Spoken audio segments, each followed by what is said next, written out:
सुप्रभात। सुधा सक्सेना का आप सभी को सादर सप्रेम प्रातःकाल की राम राम। सदैव ये बात होती है कि जीवन सुख दुख के पन्नों की एक किताब है और सभी कार्य सुख और दुख दोनों से मिश्रित होते हैं। यह अवश्य है कि कुछ कार्य ज़्यादा सुख देते हैं, उसमें दुख कम होता है, और कुछ कार्य दुख ज़्यादा देते हैं, उनमें सुख कम होता है। लेकिन ऐसा कोई भी कार्य नहीं है जिसमें दोनों ना हो, क्योंकि कार्य जो है वो किसी के लिए अच्छा है तो किसी वर्ग के लिए बुरा भी हो सकता है, इसलिए ऐसा कहा जाता है।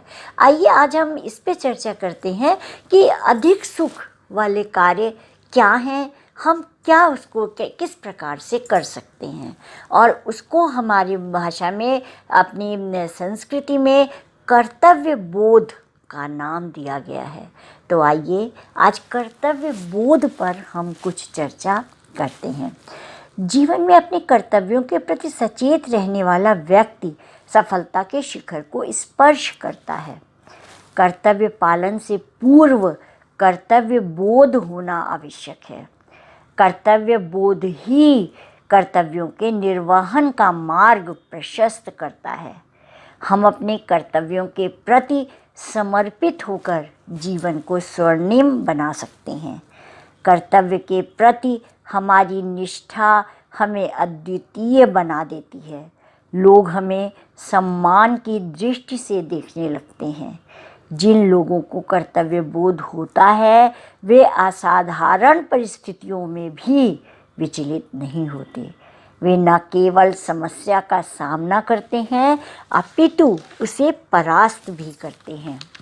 हमारे समाज में कर्तव्य बोध का चिंतन निरंतर न्यून होता जा रहा है। हम अधिकारों की बात तो करते हैं, अधिकारों के लिए लड़ते हैं, आंदोलन करते हैं, परंतु अपने कर्तव्यों के प्रति उदारता नहीं दिखाते। जब समाज का प्रत्येक व्यक्ति अपने कर्तव्यों के प्रति समर्पित हो जाएगा तो अनेक समस्याएं स्वतः खत्म होने लगेंगी और अराजकता और भ्रष्टाचार जैसी समस्याएं लोगों द्वारा अपने कर्तव्यों से विमुख होने के कारण ही पैदा हो रही हैं। और यदि कर्तव्य को समझने लगेंगे तो निश्चित रूप से हम उन समस्याओं से निजात पा सकेंगे। एक शिक्षक द्वारा अपने कर्तव्यों के उचित निर्वहन से पीढ़ियां सुधर सकती हैं। चिकित्सक यदि कर्तव्य के प्रति सचेत है तो वह समाज को स्वस्थ कर सकता है। अगर नेतृत्वकर्ता नेता को कर्तव्य बोध हो तो वह राष्ट्र के भीतर नवचेतना का जागरण कर सकता है, राष्ट्र की तस्वीर बदल सकता है। प्रशासन और न्याय व्यवस्थाओं से जुड़े लोग कर्तव्यों के प्रति पूर्ण रूपेण यदि समर्पित हों तो राम राज्य की कल्पना सार्थक हो सकती है। कर्तव्य पाठ बोध का पहला पाठ व्यक्ति परिवार से सीखता है।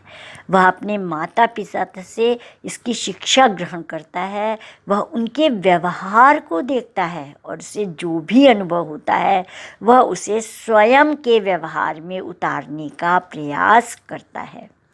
यदि परिवार रूपी संस्था का अधिष्ठान कर्तव्य बोध पर टिका हो तो निश्चित ही समाज को एक आदर्श नागरिक की प्राप्ति होगी और राष्ट्र और समाज के उन्नयन के लिए हमें अपने कर्तव्यों के प्रति समर्पित होना ही होगा।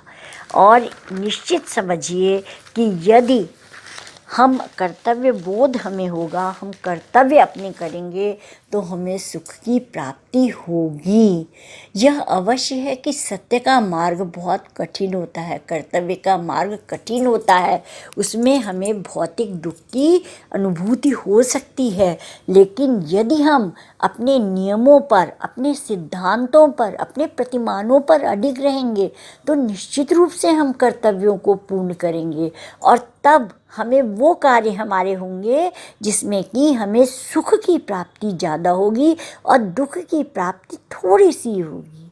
और होगा ये कि उस अल्प मात्रा के दुख की अनुभूति के होने पर जब सुख की ज़्यादा होगी तो हमें लगेगा कि हम सुखी हैं, और यही भौतिक सुख है। जैसा कि हमेशा बात होती है कि भौतिकता परिवर्तनशील है, कोई भी चीज़ कभी नहीं रहती एक सी। तो यदि हम इस बात को, विवेक यही है, कर्तव्य बोध ही विवेक है, यदि हम इस बात को समझ लेते हैं तो निश्चित रूप से हम आध्यात्मिकता की ओर बढ़ जाएंगे। और आप जैसा जानते हैं कि सुख और आनंद में क्या अंतर है। सुख में जो है तो सुख और दुख का जोड़ा है।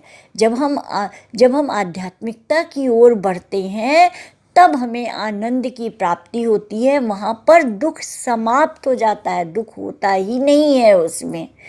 तो इस प्रकार से अगर हम देखें तो इस भौतिक सुख दुख को हम कर्तव्य बोध के द्वारा उचित कर सकते हैं, और कर्तव्य बोध के द्वारा हम अपनी समस्याओं को बहुत कम कर सकते हैं।